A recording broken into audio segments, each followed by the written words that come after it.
kulanti wacan oo wanaagsan asxaabta qaaliga sida joogtada ugu xidhan kanaalka xaqiiqda wararka.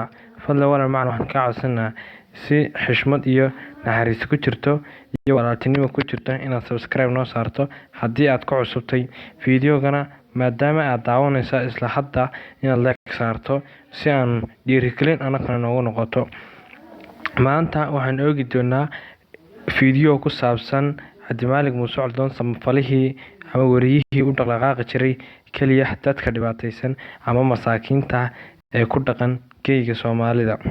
Cabdimaalig Sheekh Muuse Coldoon oo ka mid ah wariyaasha gaar ahaan ka soo jeeda gobolka Togdheer ayaa xabsiga ku jira muddo 2 sano gaaraysa. Cabdimaalig Muuse Coldoon, samafale Cabdimaalig Muuse Coldoon oo ka mid ahaa warbaahinta sida weyn looga yaqaano geyiga Soomaalida, kuna caan baxay caawinta bini'aadamka tabaalaysan ee aan waxba haysan. Cabdimaalig Muuse Coldoon oo fadhiga ama ka deganaa Somaliland magaalada Burco, isla markaana ahaa nin dhalinyaro ah oo ku takhasusay qaybta luqadda Carabiga oo waxbarashada iskuulada qaar ee reer Somaliland wax badan ka soo dhigay. Cabdimaalig Sheekh Muuse Coldoon ayaa sanadadii 5 sano ee ugu dambeeyay ku jiray warbaahinta sida Facebook caan uga ahaa, page caan ah kulaha. Cabdimaalig Sheekh Muuse Coldoon ayaa xabsiga isla hadda liinta ku cabaya xabsiga dhexe ee Mandheera.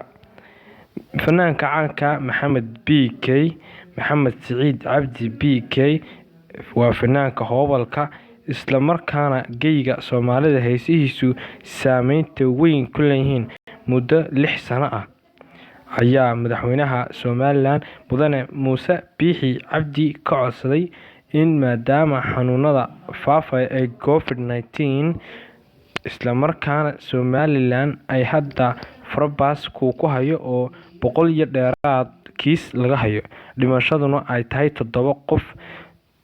Fanaanka caanka Maxamed Siciid Cabdi BK ayaa codsi dheer u gudbiyay madaxweynaha Somaliland Mudane Muuse Biixi Cabdi isla hadda xilka haya.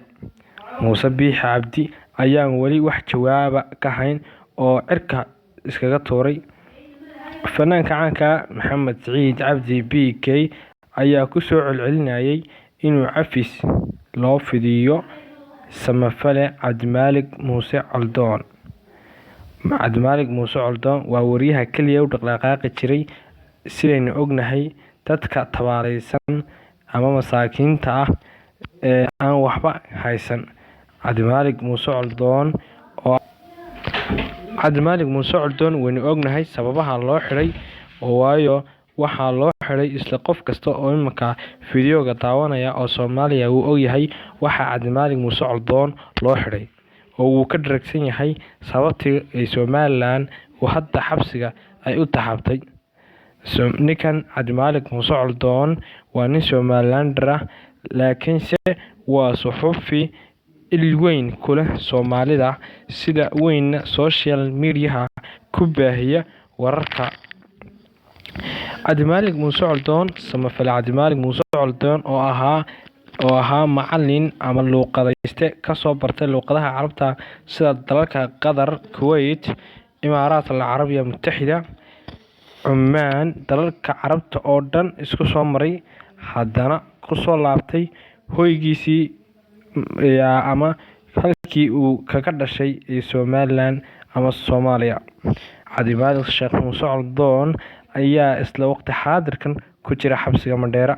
Fadlan walaal macna waxaan ka codsanaa waa bahda xaqiiqda wararka oo isku duuban oo ka codsanaysa haddaad nagu cusubtay subscribe hanaga ilaawin, like na saar fiidiyoga aad iyo aad mahadsantahay.